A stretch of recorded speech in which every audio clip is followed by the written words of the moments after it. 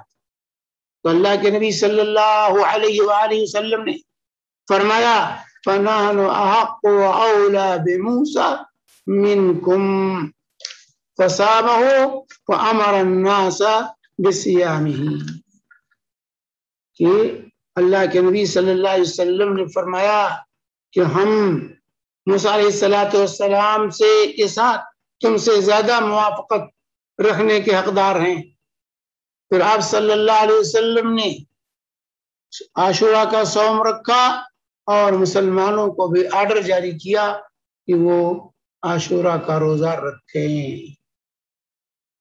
فرمان جاری کیا روزہ رکھو. چانچہ ربیہ بنت معاوض رضی اللہ تعالی عنہ روایت کرتی ہیں بھی بخاری و مسلم کی متفق علیہ حدیث ہے کہ ارسل رسول اللہ صلی اللہ علیہ وسلم غدات عاشوراء الى قرى الانصار. اللہ کے نبی صلی اللہ علیہ وسلم نے عاشوراء کی صبح انصار کی بستیوں میں اعلان کرایا کہ من اصبح مفطرا فلیتم بقیۃ یومہ ومن اصبح صائما فلیصم. جو لوگ صبح کچھ کھا پی لیے ہیں وہ باقی دن کچھ نہ کھائیں پیئیں. آج کے دن کے احترام میں کچھ نہ کھائیں پیئیں. اور جن لوگوں نے صوم کی نیت کر لی ہے صبح صوم کی حالت میں کی ہے وہ لوگ اپنا صوم جاری رکھیں. یہ آرڈر جاری ہوا رسول پاک صلی اللہ علیہ وسلم کا. اور یہ آرڈر فرضیت کی دلیل ہے. رمضان کے روزے کی چاند کی خبر آپ کو دن میں ملے. پہلے سے خبر نہیں تھی. دن میں اطلاع آئی کہ رؤیت ہلال ثابت ہے. آج رمضان کی پہلی تاریخ ہے تو گرچہ آپ کھا پی چکے ہیں اب اس کے بعد آپ کھا پی نہیں سکتے. رمضان کے احترام میں آپ کو باقی دن بغیر کھائے پیے گزارنا ہوگا. یہاں بھی اللہ کے نبی صلی اللہ علیہ وسلم نے پیغام بھیجا کہ جو لوگ کھا پی لیے ہیں اب باقی دن کھانا پینا ترک کر دیں. اور جو لوگ صوم کی نیت سے صبح کیے ہیں وہ لوگ اپنا صوم جاری رکھیں. تو یہ صوم عاشوراء یہ فرضیت کی دلیل ہے کہ پہلے یہ صوم جو تھا عاشوراء کا یہ فرض تھا لیکن بعد میں جیسا عائشہ صدیقہ رضی اللہ تعالی عنہا کی روایت سے معلوم ہوا کہ بعد میں اس کی فرضیت منسوخ ہو گئی اور اس کا استحباب باقی رہا. حضرت ربیہ بنت معاوض کہتی ہیں کہ جب یہ آرڈر جاری ہوا تو ہم خود رکھتی تھیں اور اپنے بچوں کو بھی چھوٹے چھوٹے بچوں کو بھی صوم رکھواتی تھیں اور ان کے لیے اون کے کھلونے بناتی تھیں رنگین اونوں کے.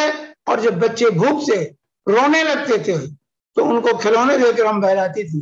بچوں کو اپنے ساتھ مسجد لے جاتی تھی اور وہاں بہلاتی تھی ان کو جو ہے کھلونے دے کر تاکہ افطاری کا وقت آ جائے. افطاری کے وقت پھر ان کو کھانا دیتے تھے.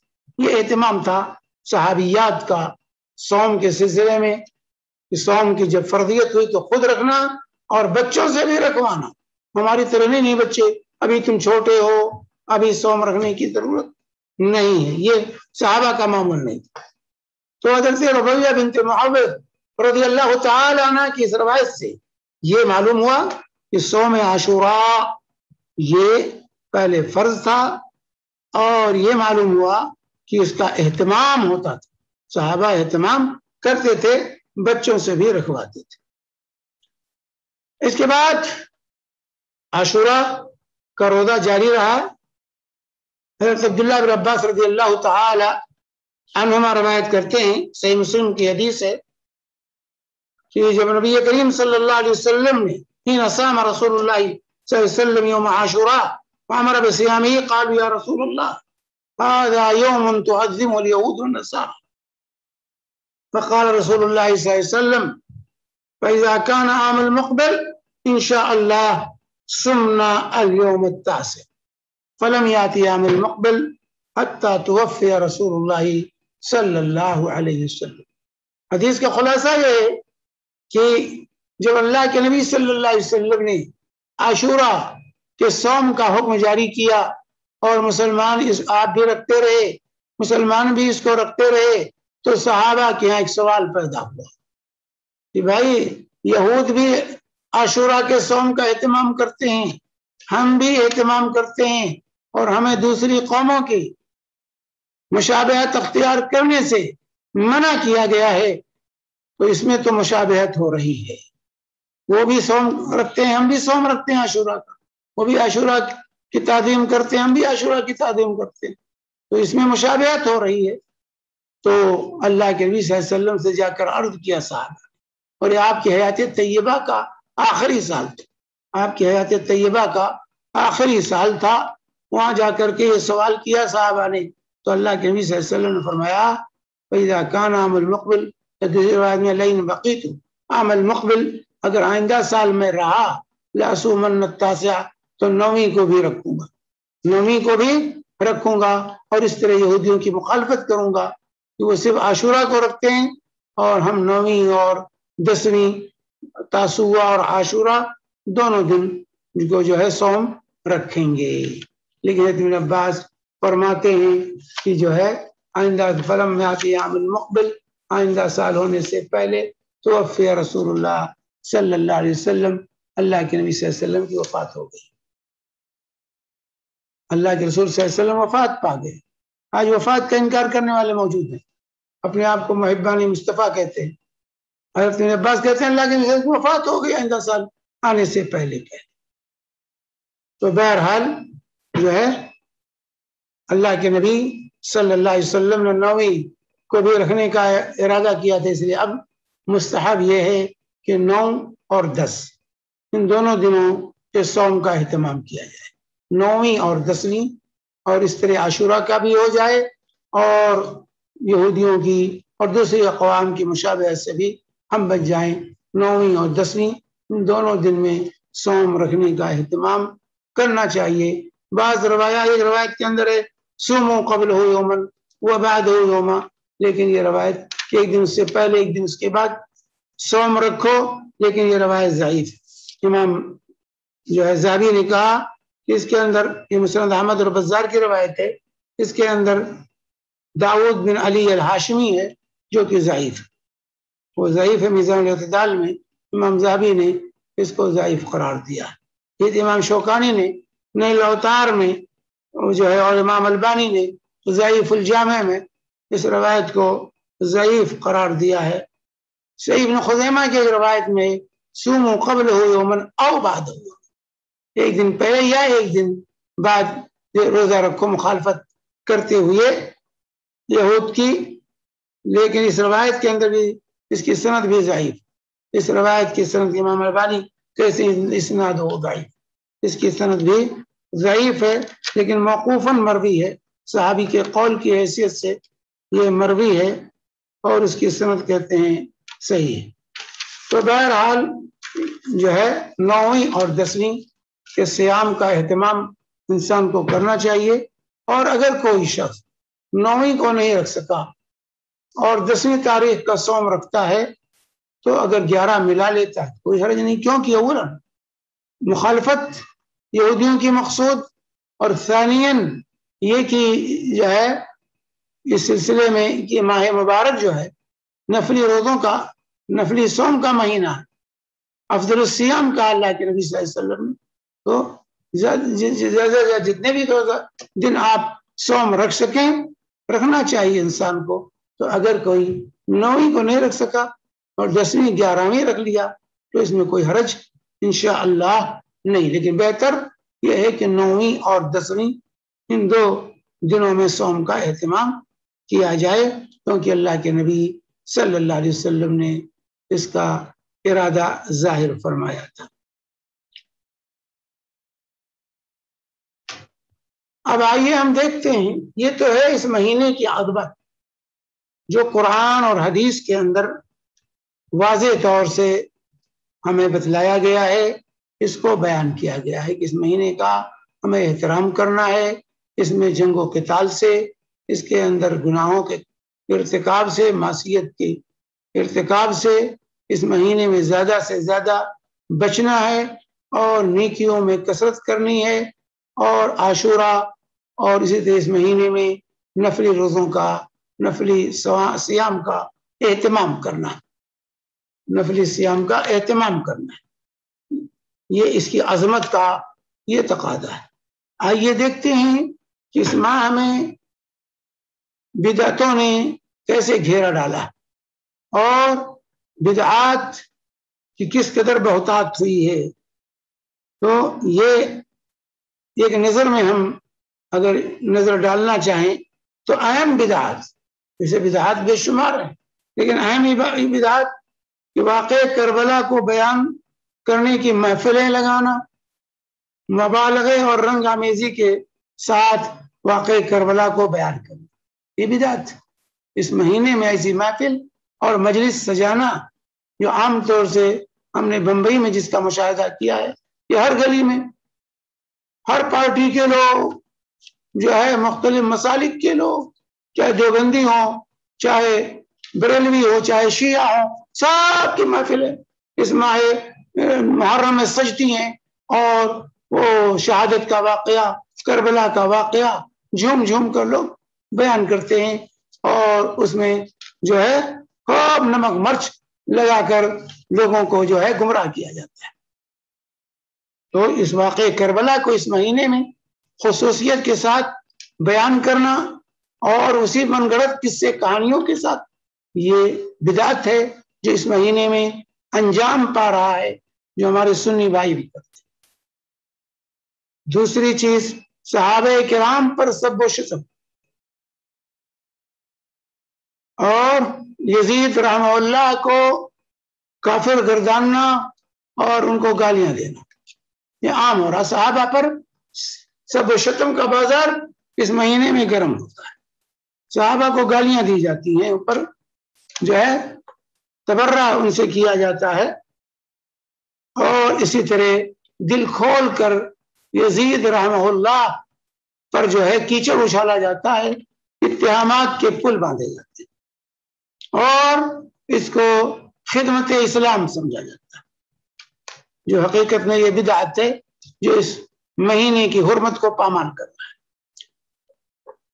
تیسری بدعت کہ ماہ محرم کو سوگ کا مہینہ، غم کا مہینہ سمجھ کر شادی بیاہ سے روک رک جاتے اور اس مہینے ہی کو منحوس سمجھتے، کالے کپڑے پہن کر کے گھومتے، غم کا اظہار کرتے، یہ سوگ ہے بھائی، یہ بدعت ہے میرے بھائی۔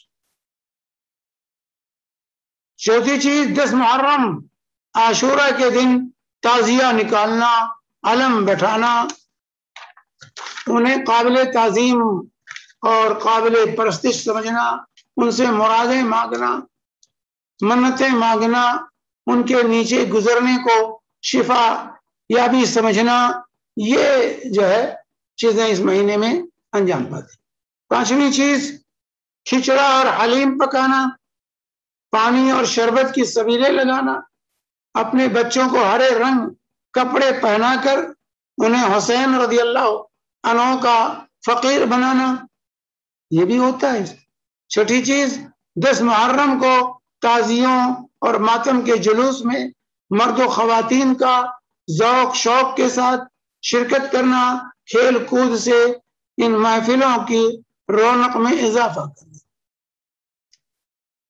نمبر 7، دلدل ذوالجناحین یعنی 2 پر والے گھوڑے کے جلوس میں ثواب کا کام سمجھ کر شرکت کرنا، یہ پایا جاتا ہے۔ نمبر 8، اور یہ دلدل اور ذوالجناحین کے بارے میں کیا عقیدہ ہے کہ یہ گھوڑا جو نکالتے ہیں اس محرم میں، کہتے ہیں یہ اس گھوڑے کی نسل سے ہے جس گھوڑے پر کربلا میں حسین رضی اللہ تعالی عنہ سوار تھے۔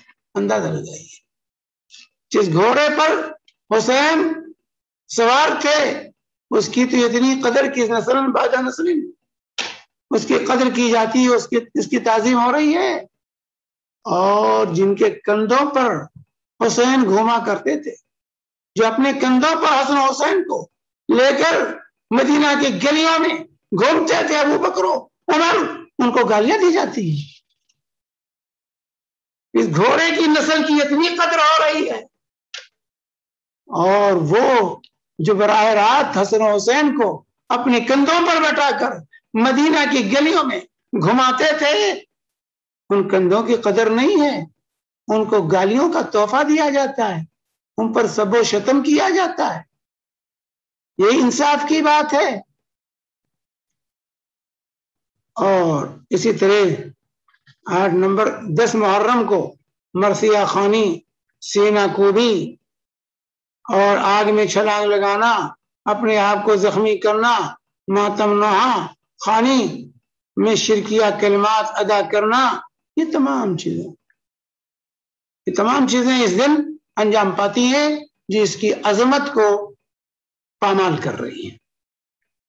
اندازہ لگائیے،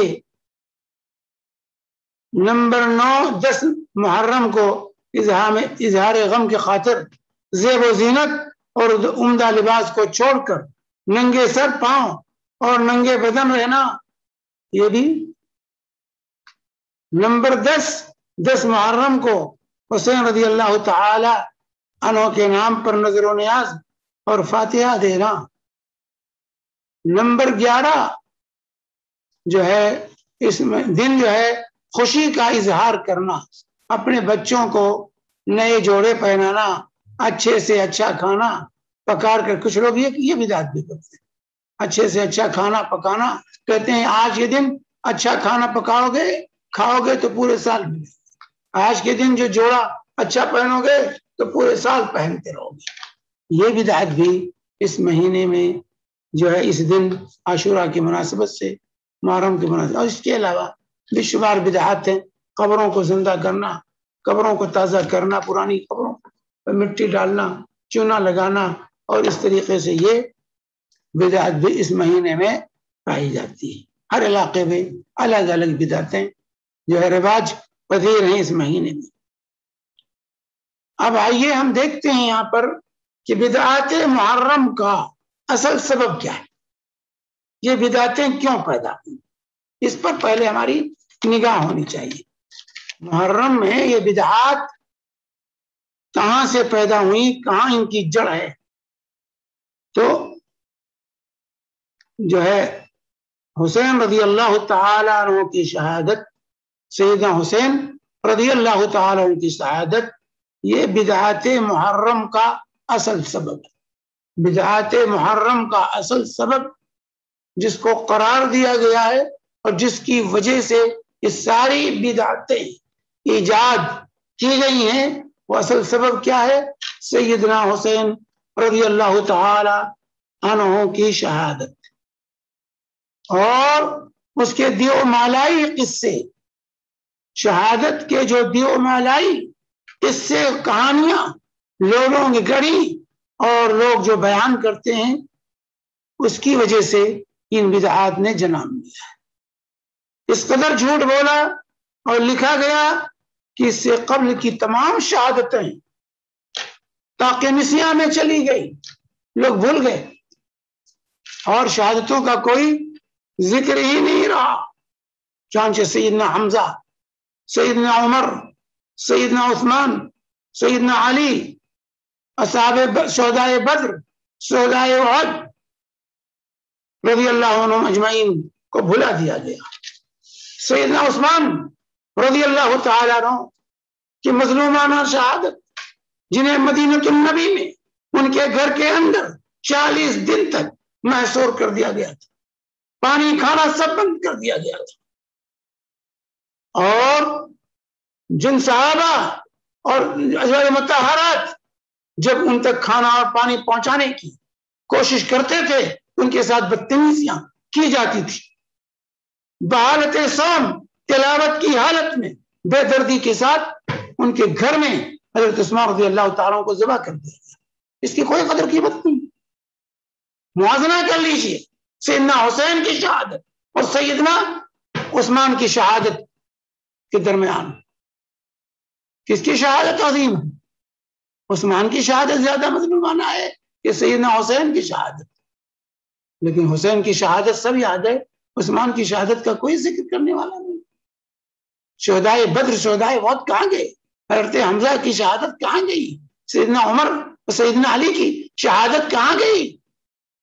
کیوں اس قدر جو ہے اس کو ہوا دیا گیا اور یہ تمام شہادتوں پر پانی پھیر دیا گیا؟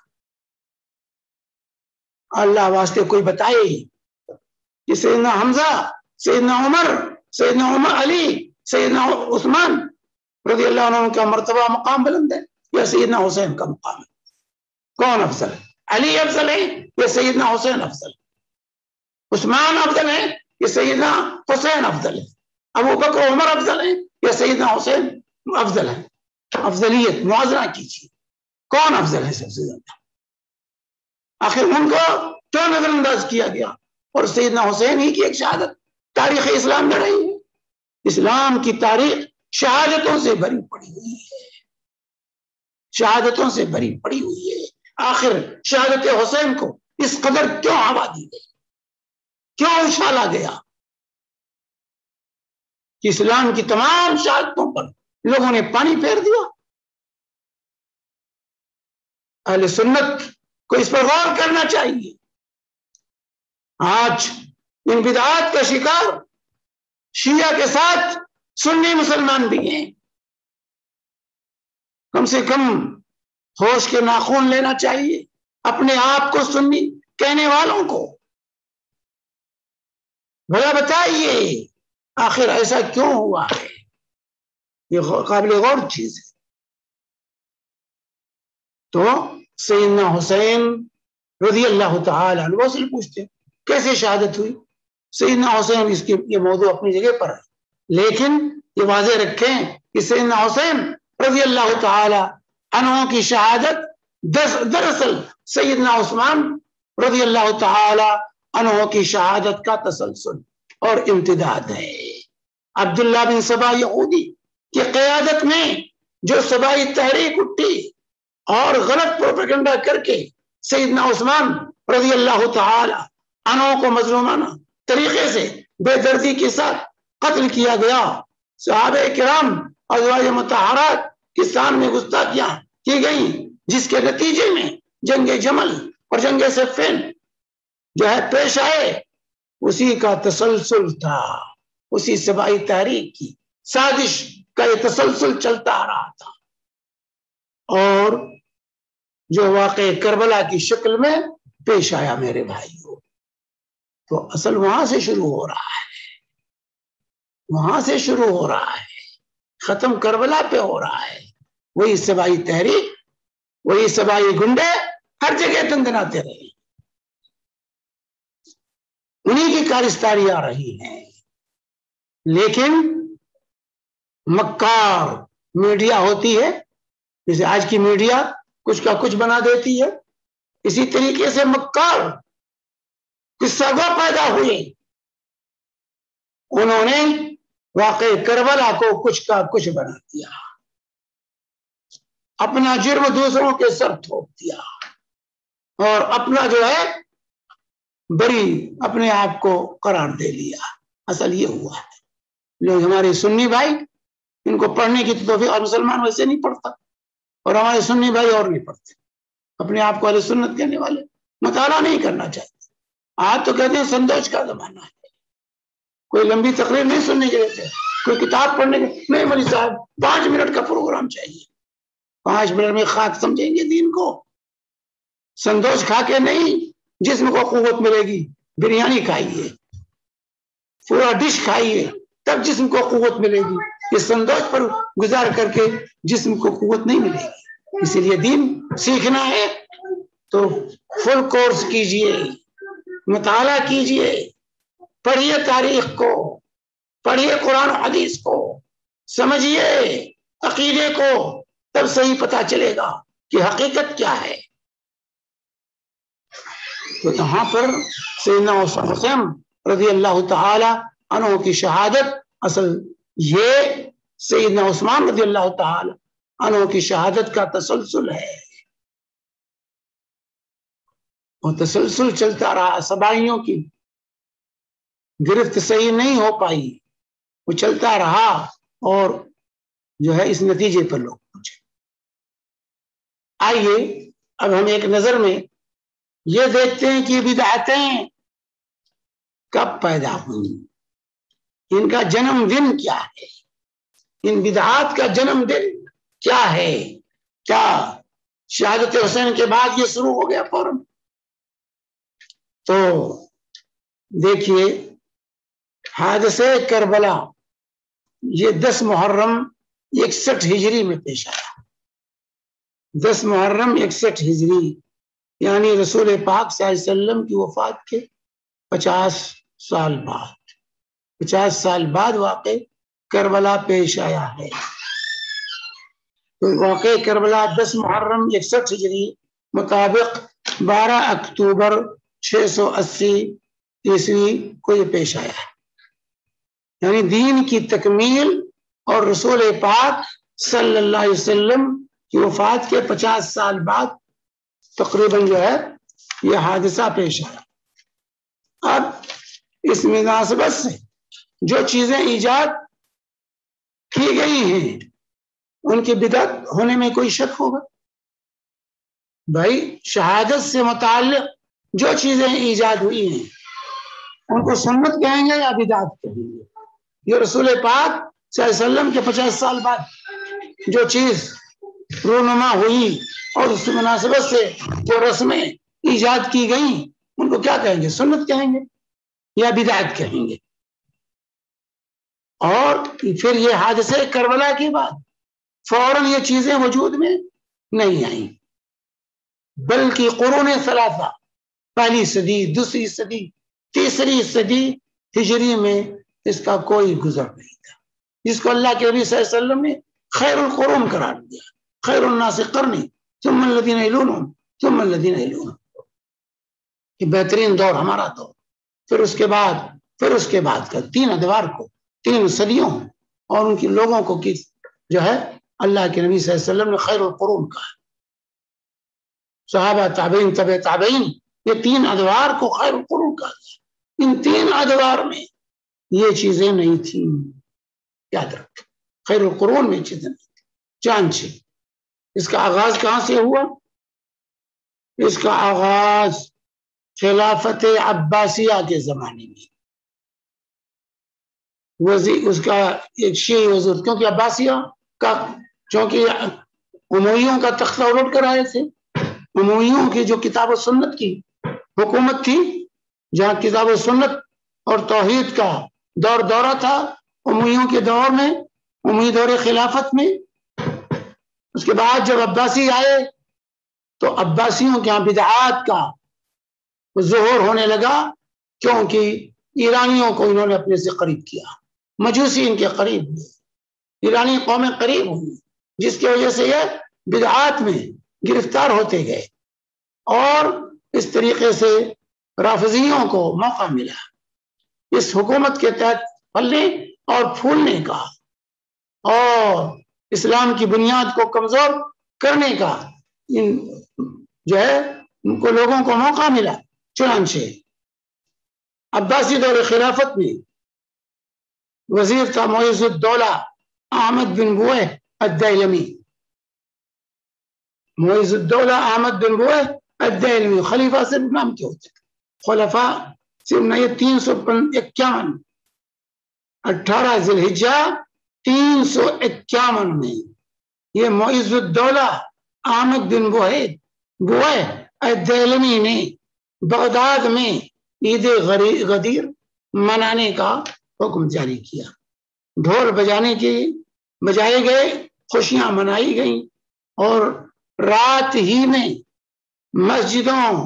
جامع مسجد بغداد کی جامع مسجد کے دروازے پر سب و شتم کی یہ عبارت لکھ دی گئی: لعن اللہ المعاویہ بن ابی سفیان ومن غصب فاطمہ فدکہ ومن منع من دفن الحسین حسن عند جدہ ومن نفع ابا ذر ومن اخرج العباس عن الشورى. یہ عبارت، یہ تبرہ جو ہے کہ عبارت جو ہے جامع مسجد بغداد کے دروازے پر لکھ دی گئی. کیا ترجمہ ہے؟ اللہ تعالیٰ یہ کہتے ہیں نقل کفر نباشد، یہ کفریہ کلمہ ہے. معاویہ بن ابی سفیان غاصبین فدق، امام حسن کو روزے نبی میں دفن کرنے سے روکنے والوں، ابو ذر کو جلا وطن کرنے والوں، عباس کو شورا سے خارج کرنے والوں پر لعنت، یعنی تمام صحابہ پر یہاں اس عبارت میں لعنت بھیجی گئی ہے۔ یہ تاریخ ابن اثیر میں جو ہے پڑھی جا سکتی ہے، عبارت موجود البدایہ والنہایہ میں بھی۔ جب یہ عبارت لکھی گئی تو کسی غیرت مند سنی کو غیرت آئی، موقع ملا اور رات میں یہ عبارت اسے مٹا دی، جا کر یہ عبارت مٹا دی۔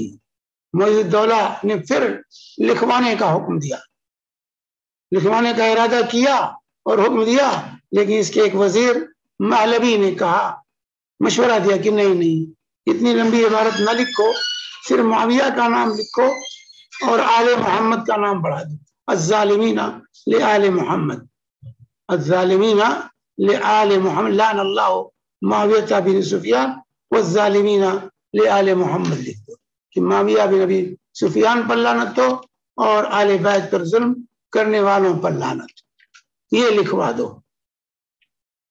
یاد رہے یہ غدیر خم کا جو پروسہ ان لوگوں نے شروع کیا، یہ 18 ذی الحجہ، یہ حضرت عثمان رضی اللہ تعالی عنہ کی شہادت کی تاریخ ہے۔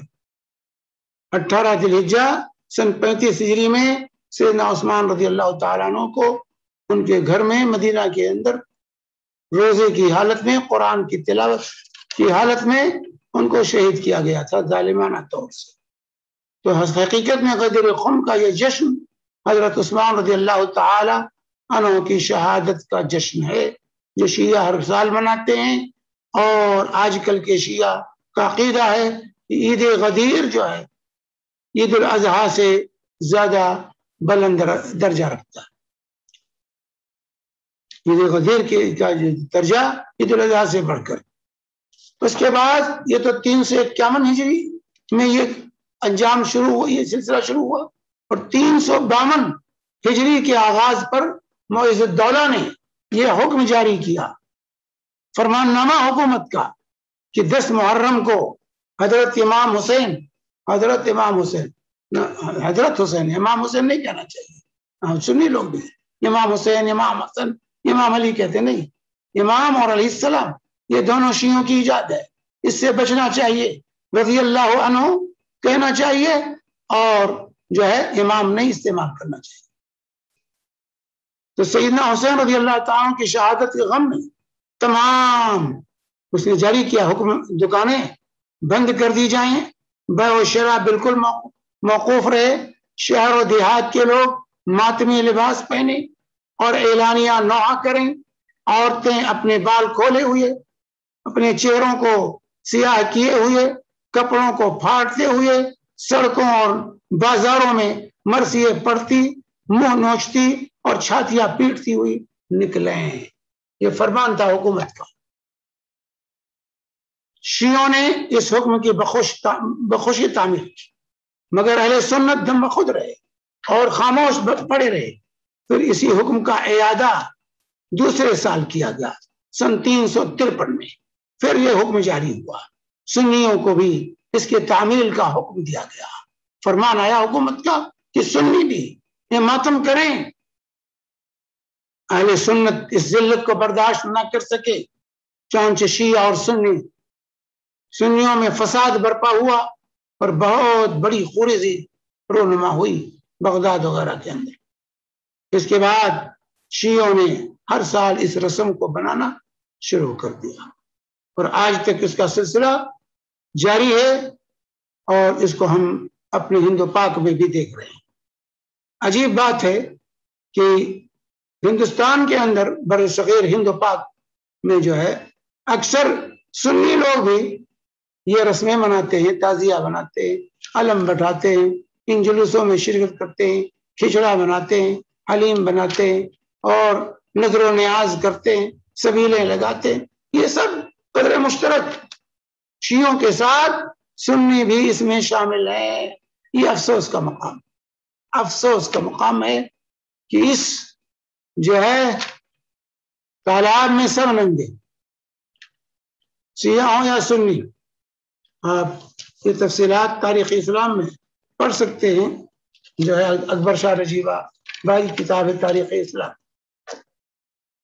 عباسی خلفاء گرچہ سنی تھے لیکن کمزور تھے، خلیفہ کمزور، وزیر طاقتور. یہ رہا عباسی دور میں. عباسی سلطنت کے آخری دور میں یہ صورتحال پیدا ہو گئی تھی کہ عباسی خلفاء صرف نام کے تھے، ساری حکومت و قیادت شیعوں کے ہاتھ میں تھی، ان کے وزراء کے ہاتھ میں ہوتی تھی. لیکن یہ دیکھتے رہے، لیکن روکنے کی جرأت خلفاء کو نہیں دی. سن 363 ہجری میں مصر کے اندر المعز لدین اللہ الفاطمی، فاطمی شیعوں کی وہاں حکومت تھی مصر میں، تو المعز لدین اللہ فاطمی نے مصر میں یہ بدعت جاری کی اور اس کا حکم دیا ماتم کرنے کا، جلوس نکالنے کا، سن 363 ہجری. اب اس سے اندازہ لگائیے اس کی تاریخ پیدائش جو ہے 3 صدیوں کے بعد، ان بدعات کی تاریخ پیدائش 3 صدیوں کے بعد. بر صغیر ہند میں یہ بیماری کہاں سے پہنچی؟ یہ تعزیہ داری اور ماتم کا آغاز کہاں سے؟ 1398 عیسوی کے دوران تیمور لنگ 98,000 فوج کے ساتھ ہندوستان آیا، اور تغلق خاندان کی حکومت تھی اس وقت، اور تغلق خاندان یہ سلفیوں کی حکومت تھی. محمد تغلق سلفی حاکم بادشاہ تھے. تغلق خاندان کی حکومت یہ سلفیوں کی حکومت تھی ہندوستان پر. لوگ اس کو نہیں جانتے، کہتے ہیں انگریزوں کی پیداوار ہے اہل حدیث. لوگ عام طور سے یہ کہتے ہیں انگریزوں کی پیداوار اہل حدیث ہے. محمد تغلق سلفی تھا. ابن تیمیہ رحمہ اللہ سے براہ راست تغلق خاندان کا تعلق تھا، اور اس کے زمانے میں ابن تیمیہ رحمہ اللہ کے بعد شاگرد ہندوستان پہنچے تھے. تو محمد تغلق کی سلطنت تھی، حکومت تھی اس وقت تغلق خاندان کی. تیمور لنگ نے ان سے جنگ کر کے اپنی جگہ بنائی تھی، اور اس طرح وہ ہندوستان کا جو شہنشاہ بن کے بیٹھا. تیمور لنگ یہ لنگڑا تھا، اس کا دایاں ہاتھ اور دایاں پیر فالج زدہ تھا، کام نہیں کرتا تھا، اسی لیے اس کو لنگ کہتے ہیں. لنگ یہ ترکی زبان کے ترکوں میں سے تھے، ترکی تھے سب. لنگڑا جو ہے ترک قوم سے تعلق تھا اس کا، تو لنگڑا کہتے ہیں لنگ. تیمور لنگ جب داخل ہوا تھی شیعہ تھا، تیمور لنگ شیعہ تھا. اس نے 1 سال یہ بیمار پڑ گیا، اور ہر سال وہ عراق جاتا تھا کربلا کی زیارت کے لیے، لیکن 1 سال بیمار پڑ گیا، جانے کی پوزیشن میں نہ رہا. تو درباریوں نے سوچا کہ بھائی کیا کیا جائے، بادشاہ سلامت کو خوش کرنے کے لیے کون سی ترکیب سوچی جائے. لہذا درباریوں نے لوگوں سے مشورہ کیا، فنکاروں کو بلایا کہ بھائی کوئی ایسا جتن کرو کہ بادشاہ ہر سال جاتے تھے روضہ حسین کی زیارت کے لیے، اور اس سال نہیں جا پائیں گے، تو اس کا بدیل کچھ تیار کرو. تو وہاں سے تعزیہ کا وجود. کربلا میں روضہ حسین کی نقالی جو ہے بانس کی پٹیوں سے اور کاغذ سے کی گئی، اور بنایا گیا مقبرے کا جو ہے کہ شبیہ، اور اس کو رنگ برنگ جو ہے کاغذات سے اس کو سجایا گیا، اور بادشاہ سلامت کے جو ہے آنگن میں اس کو رکھ دیا گیا. آپ جوق در جوق لوگ اس تعزیے کی زیارت کے لیے پہنچنے لگے، بادشاہ کو خوش کرنے کے لیے. مختلف علاقوں کے راجے مہاراجے بھی جو ہے تحفہ ہدیہ لے کر بادشاہ کے لیے پہنچتے رہے، اور اس طرح تعزیہ کی رسم کا اجرا ہوا، اور تعزیہ اور ماتم کا رواج بر صغیر میں شروع ہو گیا. اور اس طرح نئی بدعتیں آئے دن ایجاد. یہ تاریخ، یہ پہلا مقام. یہاں سے بر صغیر میں تعزیہ، علم اور ماتم، محرم کے مناسبت سے جتنی بدعتیں آج رونما ہیں، وہ سب کا اس طرح آغاز ہوا، اس قدر حاضر ہوا. اور آج تو تعزیہ بنانے کے لیے جو ہے اس سے منتیں ماننا، اس سے جو ہے اور بڑے بڑے تعزیے آج بنائے جاتے ہیں. عام طور سے سب اس کو جانتے ہیں، بیان کرنے کی ضرورت نہیں، یہاں سے یہ آغاز ہوا۔ اب اس تاریخی بیان سے اس حقیقت یہ آشکار ہوتی ہے کہ یہ قرون اولیٰ میں یہ چیزیں نہیں تھی، یہ 300 سال 350 سال کے بعد ان چیزوں کا آغاز دنیا میں ہوا ہے، 350 سال کے بعد ان چیزوں کا آغاز ہوا ہے رسول پاک صلی اللہ علیہ وسلم کی، لہذا اس کو سنت نہیں کہا جا سکتا، اس کے بدعت ہونے میں کوئی شک نہیں ہے، جبکہ اللہ کے نبی صلی اللہ علیہ وسلم نے کیا فرمایا تھا، من یعیش منکم من بعدی فسیری اختلافا کثیرا فعلیکم بسنتی وسنت الخلفاء الراشدین المہدیین عضوا علیہا بالنواجذ تمسکوا بها وعضوا علیہا بالنواجذ وإیاکم ومحدثات الامور فإن كل محدثة بدعة وكل بدعة ضلالة۔ ابو داؤد، ترمذی، ابن ماجہ کی صحیح حدیث سے میرے بھائی کہ میرے بعد جو لوگ زندہ رہیں گے بہت سے اختلافات دیکھیں گے، لہذا تم میری سنت کو، میرے خلفائے راشدین کی سنت کو لازم پکڑنا، دانتوں سے مضبوطی سے تھام لینا، اور خبردار نئی چیزوں سے بچتے رہنا، ہر نئی چیز بدعت ہے، ہر بدعت گمراہی ہے۔ یہ تنبیہ تھی رسول اللہ صلی اللہ علیہ وسلم کی۔ اب دیکھیں کیا ابو بکر، عمر، عثمان و علی رضی اللہ عنہ مجمعین نے تعزیہ بنایا، علم بٹھایا، ماتم منایا، سینہ کوبی کی، کہیں ہے اس کا وجود؟ اور اسی طریقے سے ام المؤمنین عائشہ صدیقہ رضی اللہ تعالی عنہا کی حدیث بخاری اور مسلم کی متفق علیہ، من حدث فی امرنا ھذا ما لیس منہ فہو رد، جو ہمارے اس دین میں کوئی ایسی بات ایجاد کرے جو اس میں سے نہیں ہے وہ مردود۔ اور اس طریقے سے میرے بھائیو بدعات اور خرافات سے اللہ کے نبی صلی اللہ علیہ وآلہ وسلم نے امت کو منع فرمایا، لیکن آج اپنے آپ کو سنی کہنے والے ان بدعات اور خرافات میں مبتلا ہیں، اور نبی سے محبت کا دعویٰ بھی ہے، اپنے آپ کو اہل سنت بھی کہتے ہیں، لیکن ہمارے اعمال اہل بدعت کے ہیں، بدعتوں میں گرفتار ہیں۔ سنی مسلمانوں کو چاہیے ہوش میں آئیں، ہوش میں آئیں۔ اسی طریقے سے اس کی بدعیت واضح ہو گئی کہ یہ تمام کام بدعی امور ہیں۔ اسی طرح اگر ایک ایک بدعت کا ہم جائزہ لیں تو میرے بھائی وقت لمبا ہوگا۔ صرف آخری بات اس سلسلے میں کہوں، باقی انشاءاللہ آئندہ دیگر باتیں آئیں گی، کہ جو ہے اسلام میں کیا آہو بکا اور ماتم کسی کی وفات پر جائز ہے؟ اپنے آپ کو سنی کہنے والوں ذرا غور کرو، کیا یہ اسلام میں جائز ہے آہو بکا ماتم کرنا؟ چنانچہ ابو مالک اشعری رضی اللہ تعالی عنہ کی صحیح مسلم کی حدیث ہے، اربع من امتی من امور الجاہلیہ، 4 چیزیں میری امت میں جاہلیت کی چیزیں، لوگ اس کے پیچھے پڑھیں گے، ان 4 چیزوں کے پیچھے لوگ پڑھیں گے، الطعن فی الانساب، الفخر فی الاحساب، والطعن فی الانساب، والاستسقاء بالنجوم، اور اس کے بعد فرمایا والنیاحہ، کہ میری امت میں 4 چیزیں جاہلیت کی باقی رہیں گی، لوگ نہیں چھوڑیں گے۔ حسب نسب پر فخر کرنا، دوسروں کے نسب میں طعن و تشنیع کرنا اور عیب لگانا، نچھتروں سے بارش طلب کرنا، نوحہ خوانی کرنا، اور فرمایا نوحہ کرنے والی اگر موت سے پہلے توبہ نہیں کر لیتی تو قیامت کے دن اسے کھڑا کیا جائے گا، اس پر تارکول کا کرتا ہوگا اور خارش کی زریں پہنا دی جائے گی۔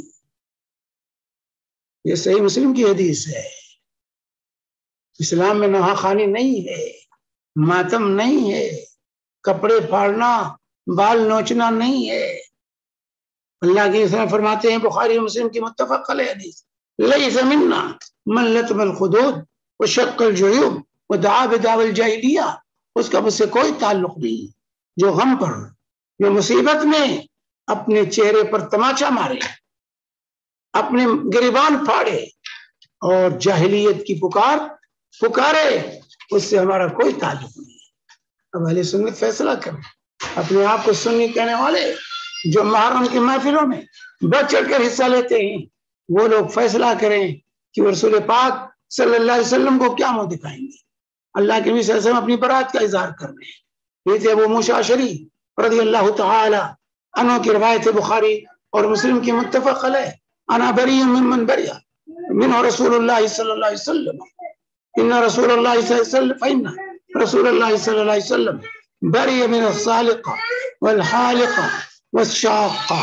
میں اس شخص سے اپنی برات اور بیزاری کا اعلان کرتا ہوں جس سے رسول پاک صلی اللہ علیہ وسلم نے اپنی برات اور بیزاری کا اعلان کیا ہے۔ رسول اللہ صلی اللہ علیہ وسلم نے مصیبت میں چلا چلا کر رونے والی، سر کے بال کو صاف کرنے والی، اپنے کپڑے پھاڑنے والیوں سے برات اور بیزاری کا اعلان کیا، جو ہم میں ان چیزوں پر اتر آئیں، ماتم کریں۔ اور اسی طرح رسول پاک صلی اللہ علیہ وسلم سے بیعت کرنے والی ایک خاتون نے کی روایت ہے سنن نبی داؤد کی کہ کان فیما اخذ علینا رسول اللہ صلی اللہ علیہ وسلم فی المعروف الذي اخذ علینا الا نعصيه فيه والا نخمس وجها ولا ندعو بویل ولا نشق جیبا ولا ننشر شعرا۔ رسول اللہ صلی اللہ علیہ وسلم نے ہم سے جن باتوں پر بیعت اور عہد لی تھی، ان میں سے یہ باتیں شامل تھی کہ ہم آپ کی نافرمانی نہ کریں گی اور مصیبت میں اپنے چہرے نہ نوچیں گی اور ویل اور تباہی کی بددعا نہ کریں گی، گریبان نہ چاک کریں گی، بال نہ بکھیریں گی۔ یہ عہد لیا تھا اللہ کے نبی صلی اللہ علیہ وآلہ وسلم نے۔ ماتم و سینہ کوبی جو دور کی بات ہے، کسی بڑے سے بڑے عزیز کی وفات پر 3 سے زیادہ مجرد غم کی اجازت نہیں دی گئی۔ چنانچہ صرف شوہر کی وفات پر 4 مہینے 10 دن اس کی عدت رکھی گئی۔ ام عطیہ رضی اللہ تعالی عنہ بیان کرتی ہیں بخاری اور مسلم کی متفق علیہ حدیث ہے کہ كنا ننهى ان نعد على میت فوق 3، کہ ہمیں منع کیا جاتا تھا کہ ہم 3 دن سے زیادہ کسی میت پر غم منائیں، الا على زوج 14 و10، اللہ کی شوہر ہے تو اس کے لیے 4 مہینے 10 دن کی عدت ہے، یہ غم کا دن ہے، ورنہ کسی کی وفات پر 3 دن سے زیادہ غم کھانے کی اجازت نہیں دی گئی ہے۔ یہ بخاری مسلم کی روایت سنی ہو تو اس کو پڑھو اور سنو اور دیکھو کہ ہمارا طرز عمل کیا، سنیوں کا طرز عمل کیا، ہم اہل سنت تھے یا ہم اہل تشیع ہو گئے ہیں۔ اسلام میں کسی کی پیدائش اور وفات کی یادگار منانے کی اجازت نہیں رہی، سلف سے اس کا کوئی ثبوت نہیں ملتا، بدعت اور دوسری قوموں کی تقلید ہے۔ اور عبداللہ بن عمر رضی اللہ عنہما کی روایت ہے کہ رسول پاک صلی اللہ علیہ وسلم فرمایا سنن ابی داؤد مسند احمد کی، من تشبہ بقوم فهو منهم، جو کسی قوم کی مشابہت اختیار کرے اس کا شمار انہی میں سے ہے۔ بھائی اس ماہ محرم میں عاشورہ کی مناسبت سے جو اعمال ہم کر رہے ہیں یہ اہل سنت کے اعمال نہیں ہیں، یہ اہل بدعت کے اعمال، یہ شیعوں کی ایجاد ہے، ہم ان کا ساتھ دے رہے ہیں، لہذا ہمارا شمار بھی انہی میں سے ہوگا۔ یاد رکھیں، انجام سوچ لیں، انجام سوچ لیں کہ اگر ہم عاشورہ کی مناسبت سے ماتم کرتے ہیں، رسم و رواج کرتے ہیں، سبیلیں لگاتے ہیں، مرثیہ پڑھتے ہیں، محفلیں قائم کرتے ہیں، تو یاد رکھیں کہ ہمارا تعلق اہل سنت سے نہیں بلکہ اہل بدعت سے ہے۔ دشمنان صحابہ سے اپنا رشتہ جوڑے ہوئے ہیں، سنبھلنے کی ضرورت ہے، سنبھل جائیے۔ چنانچہ حافظ بن کثیر رحمہ اللہ ماتمی جلوسوں کے سلسلے میں فرماتے ہیں کہ ماتمی مجالس وغیرہ کی رسمیں اسلام میں ان کی کوئی ضرورت نہیں، اگر یہ اچھی چیز ہوتی تو خیر القرون میں اس امت کے ابتدائی اور بہتر لوگ اس کو ضرور کرتے، وہ اس کے سب سے زیادہ اہل تھے۔ بات یہ ہے کہ اہل سنت نبی کی اقتدا کرتے ہیں، اپنی طرف سے بدعتیں نہیں کرتے۔ البدایہ والنہایہ۔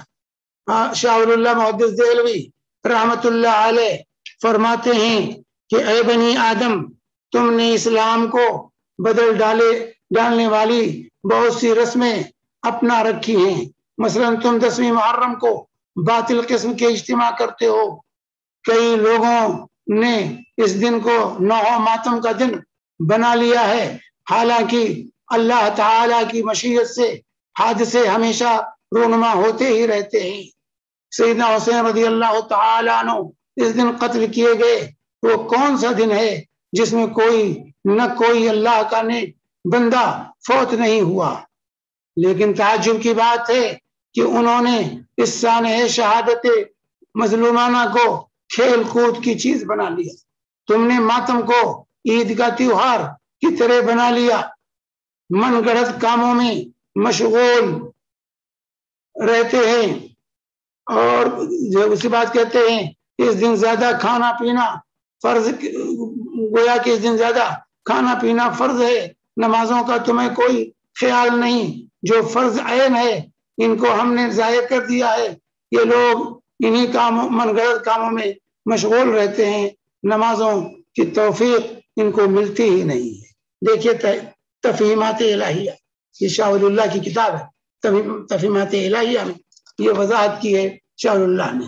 آئیے اسی طریقے سے شاہ اسماعیل شہید رحمہ اللہ صراط مستقیم میں ہے، فرماتے ہیں کہ پاک و ہند جو ہے ترجمہ ہے اس کا کہ ہند میں تعزیہ سازی کی جو بدعت رائج ہے یہ شرک تک پہنچاتی ہے، کیونکہ تعزیہ میں سیدنا حسین کی قبر کی شبیہ بنائی جاتی ہے اور پھر اس کو سجدہ کیا جاتا ہے، اور وہ سب کچھ کیا جاتا ہے جو بت پرست اپنے بتوں کے ساتھ کرتے ہیں، اور ان معانی میں یہ پورے طور پر بت پرستی ہے۔ احمد رضا خان بریلوی اہل بدعت کے امام سے سوال کیا گیا، کیا فرماتے ہیں علماء دین والخلفاء مرسلین مسئلہ ذیل کے بارے میں؟ بعض اہل سنت و جماعت عشرہ محرم میں نہ تو دن بھر روٹی پکاتے ہیں، نہ جھاڑو دیتے ہیں، اور کہتے ہیں کہ بعد دفن تعزیہ روٹی پکائی جائے گی۔ ان 10 دنوں میں کپڑے نہیں بدلتے، نمبر 2۔ نمبر 3، ماہ محرم میں کوئی شادی بیاہ نہیں کرتے۔ نمبر 4، ان ایام میں سوائے امام حسن اور امام حسین کے کسی کی نیاز فاتحہ نہیں دلاتے، یہ جائز ہے یا ناجائز؟ تو اس سوال کے جواب میں اہل بدعت کے امام احمد رضا خان فرماتے ہیں کہ پہلی تینوں باتیں سوگ ہیں، سوگ حرام ہے۔ پہلی تینوں باتیں جو یہاں بیان کی گئی ہیں، پہلی بات بیان کی گئی ہے کہ تعزیہ، کہ جو ہے لوگ کھانا روٹی نہیں پکاتے جب تک تعزیہ دفن نہ ہو جائے۔ نمبر 2، 10 دنوں میں کپڑے نہیں بدلتے، ماہ محرم میں کوئی شادی بیاہ نہیں کرتے۔ تو کہتے ہیں یہ پہلی تینوں باتیں سوگ ہیں اور سوگ حرام ہے، یہ خود ان کے امام کا فتویٰ ہے۔ اور چوتھی بات یہ جہالت ہے، واللہ عالم۔ یہ فتویٰ ہے احمد رضا خان کا، ان کی کتاب ہے احکام شریعت، مسئلہ نمبر 150 میں جو ہے اس کو پڑھا جا سکتا ہے۔ تو میرے بھائی، ہمارے لیے یہ قابل غور چیز ہے کہ آج کل جو کچھ منایا جا رہا ہے ماتم کے نام سے، آئے سنت ہے یا بدعت، یہ اہل سنت کے لیے جائز ہے یا یہ دوسروں کے مشابہت، اس میں غور کرنے کی ضرورت ہے۔ انشاءاللہ جو ہے آئندہ اور باتیں آپ کے سامنے آئیں گی۔ اللہ تعالیٰ سے دعا ہے کہ رب العالمین ہمیں اور آپ کو جو ہے سنت کو سمجھنے کی اور سنت کے مطابق زندگی گزارنے کی توفیق عطا فرمائے۔ اللہ تبارک تعالیٰ ہمیں بدعات اور خرافات سے محفوظ رکھے۔ وصلی اللہ علی نبینا محمد وعلی آلہ وصحبہ وسلم. جزاک اللہ خیر شیخ، کافی مفید، کافی مسکنسیپشنز جو تھے اور کافی بدعات آپ نے گنوائے. کافی چیزیں ہمارے معاشرے میں ہم دیکھتے ہیں، لائیو دیکھتے ہیں، اور اللہ ہمیں ان سے دور رکھے اور ہمیں اپنی پناہ میں رکھے. جزاک اللہ خیرن.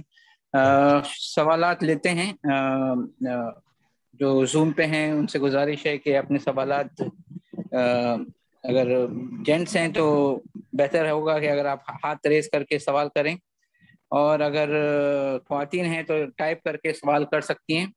اور یوٹیوب پہ مجیب بھائی اگر آپ لے سکیں تو بیٹر رہے گا، نہیں تو مجھے دوسرے موبائل سے لاگ ان کرنا پڑے گا کیونکہ میں کافی دور ہوں، اب نیٹ ورک کا تھوڑا ایشو ہے.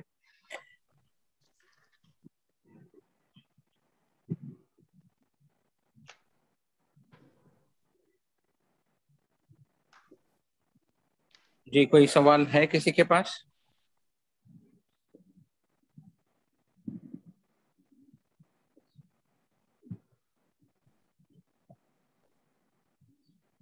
ماشاء اللہ، اچھی بات ہے بہت.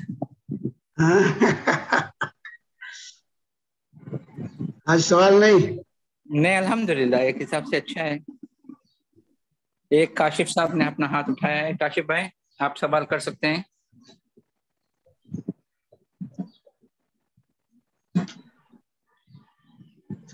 کاشف بھائی آواز نہیں جو ٹھیک ہے.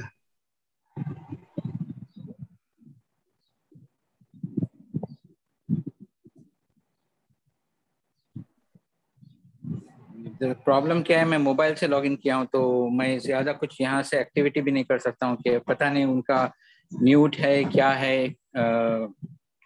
مجھے بھائی آپ سے ریکویسٹ ہے، پلیز سامنے آ جائیے اور لیپ ٹاپ سے اس کو کنٹرول کیجیے. اس کے پیچھے ہوں. جی آ رہا ہوں.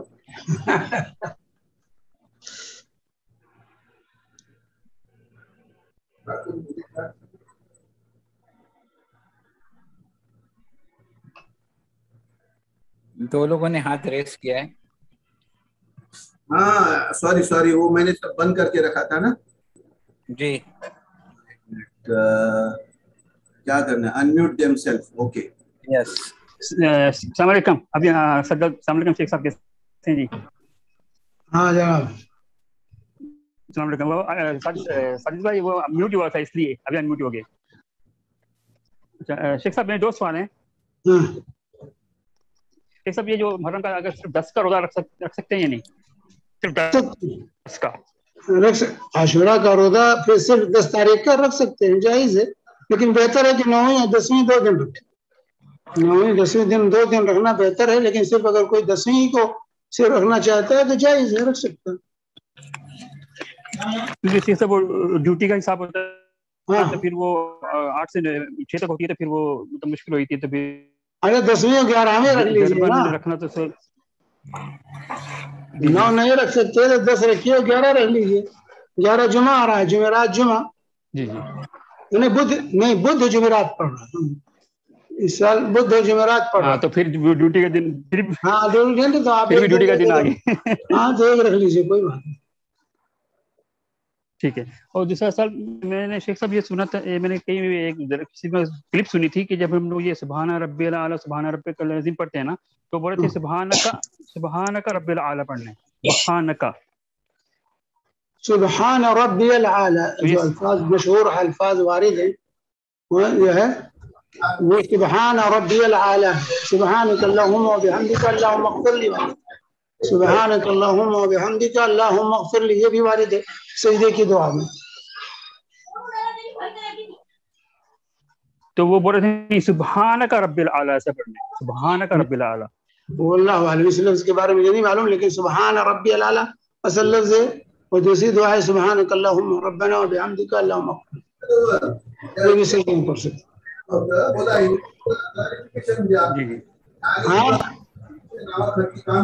جی شیخ صاحب جزاک اللہ خیر شیخ صاحب. حیاکم.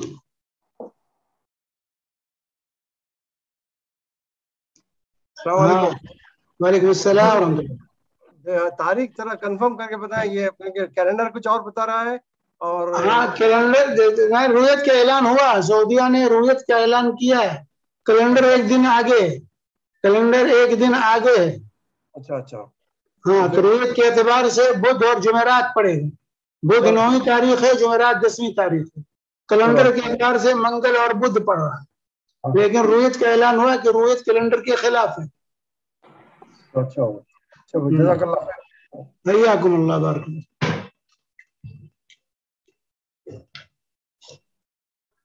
اور کسی کو کوئی سوال ہے؟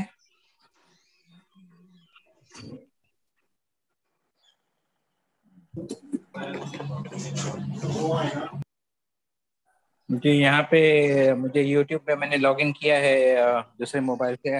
ابو اریب آپ سوال کر سکتے ہیں جب تک میں یوٹیوب میں چیک کر لیتا ہوں. السلام علیکم ورحمۃ اللہ.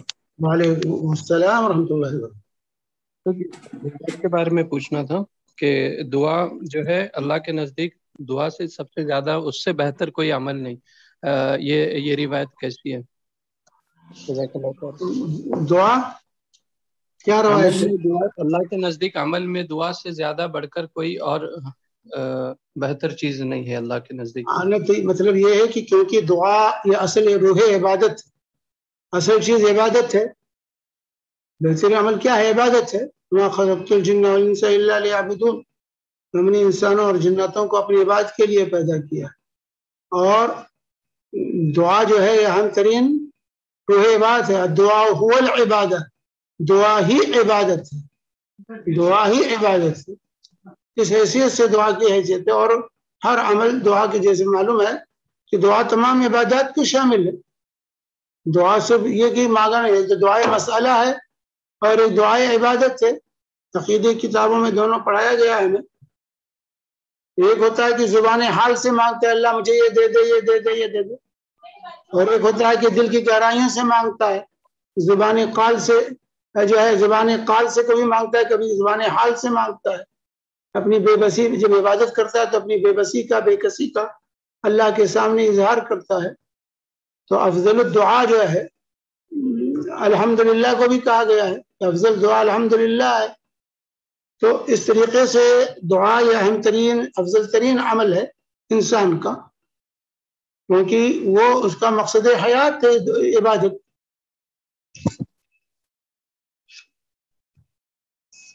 ابھی نہا کے کھاتے کہ تو نرم پڑتے تو کٹا 2 دن سے سوچتا ہوں. جی اور کچھ سوال ہے؟ کہ میں ایک سوال آیا ہے یوٹیوب پہ, شیخ پوچھتے ہیں کہ محرم مہینے کے پورے مہینے کے 30 روزے رکھنا جائز ہے؟ نہیں, پورے مہینے کے 30 روزے نہیں رکھنا چاہیے, کیونکہ عملاً. شیخ آپ کا مائک لیجئے, شیخ مائک.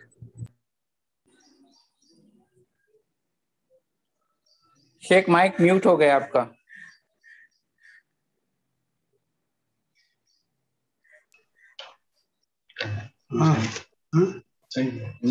جی ابھی آواز آ رہی ہے؟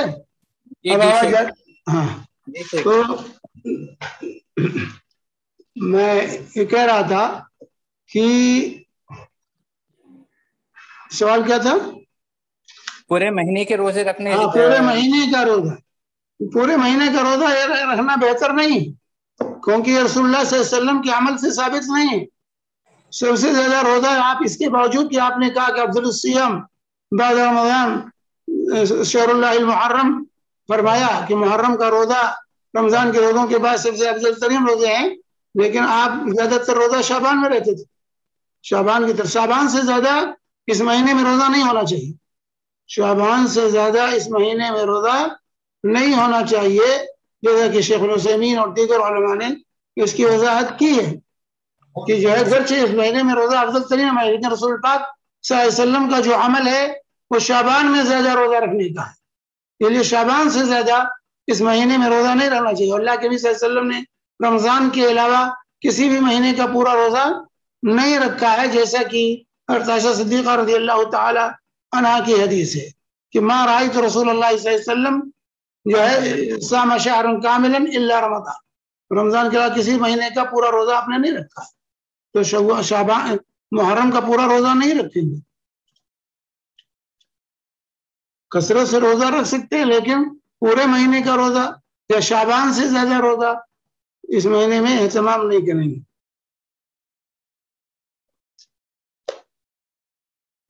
جزاک اللہ خیر شیخ. اس کے بعد اور کوئی سوال تو ابھی آیا نہیں ہے. کسی کو پاس کوئی سوال ہے؟ محرم کے بارے میں سوال نہ ہو تو کس کے بارے میں رہے گا؟ حالانکہ وہ بہت یہ ٹاپک ہے لیکن پتہ نہیں کیوں خیر ویسے بھی پبلک تک اعلان پہنچ نہیں پایا برابر اس ہفتے کیونکہ نیٹ ورک کے ایشو سے سمیر نے سب جگہ اعلان برابر نہیں کیا ہے اور بزی بھی تھا وہ. تو ایک حساب سے وہ کیا کہہ سکتے ہیں. اینی وے جزاک اللہ خیر شیخ. آپ نے کافی اچھا موضوع تھا اس ہفتے کا اور ہمیں امید ہے کہ جنہوں نے سنا ہے وہ کافی اپنے اگر کچھ ایسے اعمال کرتے ہوں گے تو رک جائیں اس سے اور اپنے دوستوں کو بھی اس کے بارے میں بتا سکتے ہیں اور آگاہ کر سکتے ہیں کہ کہاں کہاں ہم کون سی غلطیاں کرتے ہیں. جزاک اللہ خیرن واحسن الجزا. مجیب بھائی شیخ دعا کیجیے اور پھر مجیب بھائی سے درخواست ہے کہ روم بند کر سکتے ہیں. سبحانک اللہم و بحمدک اشہد ان لا الہ الا انت استغفرک.